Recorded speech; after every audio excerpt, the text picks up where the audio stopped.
Hi hello friends, ಎಲ್ಲರಿಗೂ ನಮಸ್ಕಾರ. ದೇವಿ ಸವಿರುಚಿ ಚಾನಲ್ಗೆ ಎಲ್ಲರಿಗೂ ಸ್ವಾಗತ.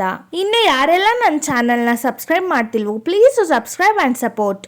ಫ್ರೆಂಡ್ಸ್, ಇವತ್ತಿನ ರೆಸಿಪಿ ಏನಂದರೆ ತರಕಾರಿ ನುಗ್ಗೆಕಾಯಿ ಬೇಳೆ ಸಾಂಬಾರ್. ಇದನ್ನ ಹೇಗೆ ಮಾಡೋದು, ಏನೇನು ಇಂಗ್ರೀಡಿಯೆಂಟ್ಸ್ ಬೇಕು ಬನ್ನಿ ನೋಡೋಣ.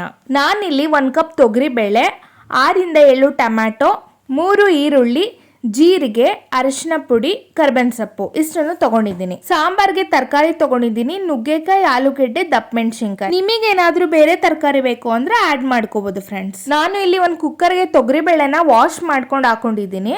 ಕಟ್ ಮಾಡಿ ಇಟ್ಟಿರುವಂತ ಈರುಳ್ಳಿ, ಟೊಮ್ಯಾಟೊ, ಜೀರಿಗೆ, ಅರಿಶಿನ ಪುಡಿ, ಕರ್ಬೇವಿನ ಸೊಪ್ಪು ಇಷ್ಟನ್ನು ಹಾಕ್ತಿದ್ದೀನಿ. ಇವಾಗ ಇದಕ್ಕೆ ಬೇಕಾಗಿರೋಷ್ಟು ನೀರು ಹಾಕೋತಿದ್ದೀನಿ. ಇದನ್ನ ಚೆನ್ನಾಗಿ ಮಿಕ್ಸ್ ಮಾಡಿ ಕುಕ್ಕರ್ ಲಿಡ್ನ ಕ್ಲೋಸ್ ಮಾಡ್ತಿದ್ದೀನಿ. 3 ವಿಜಿಲ್ ಕೂಗಿಸ್ಕೊತಿದ್ದೀನಿ. ಕಟ್ ಮಾಡ್ಕೊಂಡಿರೋ ತರಕಾರಿನ ಒಂದು 70% ನೀರಲ್ಲಿ ಬೇಯಿಸ್ಕೊಂಡಿದ್ದೀನಿ. ಬೇಳೆ 3 ವಿಜಿಲ್ ಹೋಗಿದೆ. ಸ್ಟೀಮ್ ಹೋದ್ಮೇಲೆ ಕುಕ್ಕರ್ ಲಿಡ್ನ ತೆಗೆದ್ಬಿಟ್ಟು ಎಲ್ಲ ಬೆಂದಿದೆಯಾ ಬೇಳೆ ಟೊಮ್ಯಾಟೊ ಎಲ್ಲ ಅಂತ ನೋಡ್ಕೊತಾ ಇದ್ದೀನಿ. ಎಲ್ಲ ಚೆನ್ನಾಗಿ ಬೆಂದಿದೆ. ಇವಾಗ ಬೇಳೆ ಬೇಯಿಸ್ಕೊಂಡಿರೋ ನೀರನ್ನ ತರಕಾರಿ ಬೇಯಿಸ್ಕೊಂಡಿದ್ದೀನಲ್ಲ ಅದಕ್ಕೆ ಹಾಕ್ತಿದ್ದೀನಿ. ನೀರು ಹಾಕ್ಬಿಟ್ಟು ಆಮೇಲೆ ಮಸ್ತ್ಕೊಳ್ಳಿ, ಇಲ್ಲಾಂದ್ರೆ ಚೆನ್ನಾಗಿ ಸ್ಮ್ಯಾಶ್ ಆಗಲ್ಲ.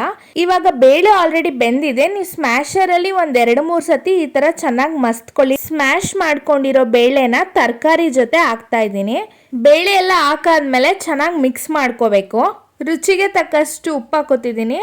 ಬೇಳೆ ಸಾಂಬಾರ್ ಪುಡಿ ಹಾಕೋತಿದ್ದೀನಿ. ಚೆನ್ನಾಗಿ ಖಾರದ ಪುಡಿ ಹಾಕಿರೋದನ್ನ ಮಿಕ್ಸ್ ಮಾಡಿಕೊಂಡು ಒಂದು 5 ನಿಮಿಷ ಲಿಡ್ ಕ್ಲೋಸ್ ಮಾಡ್ತಿದ್ದೀನಿ. ಸಾಂಬಾರ್ ಕುದಿಯೋವರೆಗೂ ಒಗ್ಗರಣೆ ಹಾಕೋತಿದ್ದೀನಿ. ಒಂದು ಬಾಣಲಿಗೆ ಒಂದು 3 ಟೇಬಲ್ ಸ್ಪೂನ್ ಎಣ್ಣೆ ಹಾಕ್ಬಿಟ್ಟು ಸಾಸಿವೆ ಹಾಕ್ತಿದ್ದೀನಿ. ಸಾಸಿವೆ ಚಟಪಟ ಅಂದ ತಕ್ಷಣ ಬೆಳ್ಳುಳ್ಳಿ ಜಜ್ಜಿಬಿಟ್ಟು ಬೆಳ್ಳುಳ್ಳಿ ಹಾಕೋತಿದ್ದೀನಿ. ಬೆಳ್ಳುಳ್ಳಿ ಚೆನ್ನಾಗಿ ಕೆಂಪುಗಾದ ನಂತರ ಈರುಳ್ಳಿ ಹಾಕೋತಿದ್ದೀನಿ. ಒಂದು ಅರ್ಧ ಈರುಳ್ಳಿ ಆದರೆ ಸಾಕು. ಕರ್ಬೇವಿನ ಸೊಪ್ಪು, ಜೀರಿಗೆ, ಇಂಗು. ಸಾಂಬಾರ್ ಚೆನ್ನಾಗಿ ಕುದೀತಿದೆ. ಇದಕ್ಕೆ ಒಗ್ಗರಣೆ ರೆಡಿ ಮಾಡಿಟ್ಟಿರೋದನ್ನ ಹಾಕ್ತಿದ್ದೀನಿ. ಕೊತ್ತಂಬರಿ ಸೊಪ್ಪು ಹಾಕ್ಬಿಟ್ಟು ಚೆನ್ನಾಗಿ ಮಿಕ್ಸ್ ಮಾಡ್ಕೊಳ್ಳೋಣ. ನುಗ್ಗೆಕಾಯಿ ಬೇಳೆ sambar ready to serve. Friends, ಯಾರೆಲ್ಲ ಬೇಳೆ ಸಾಂಬಾರ್ ಇಷ್ಟಪಡಲ್ವೋ ಈ ರೀತಿ ಮಾಡ್ಕೊಂಡು ತಿನ್ನಿ. ತುಂಬ ಅಂದರೆ ತುಂಬ ಇಷ್ಟಪಟ್ಟು ತಿಂತೀರಾ. ಇನ್ನೊಂದು ಸ್ವಲ್ಪ ಜಾಸ್ತಿನೇ ಅನ್ನ ತಿಂತೀರಾ. ಇದಕ್ಕೆ ತುಪ್ಪ ಹಾಕೊಂಡು ತಿಂದಿದ್ರೆ ಅದ್ರ ಮಜಾನೇ ಬೇರೆ. ಬಿಸಿ ಬಿಸಿಯಾದ ನುಗ್ಗೆಕಾಯಿ ಸಾಂಬಾರ್ ಸವಿಯಲು ಸಿದ್ಧ. ಒಮ್ಮೆ ನೀವು ಮನೇಲಿ ಟ್ರೈ ಮಾಡಿ ಹೇಗಿತ್ತು ಅಂತ ಕಮೆಂಟ್ಸಲ್ಲಿ ತಿಳಿಸಿ ಫ್ರೆಂಡ್ಸ್. ಮುಂದಿನ ವಿಡಿಯೋದಲ್ಲಿ ಸಿಗ್ತೀನಿ. Thank you for watching. Tata, bye.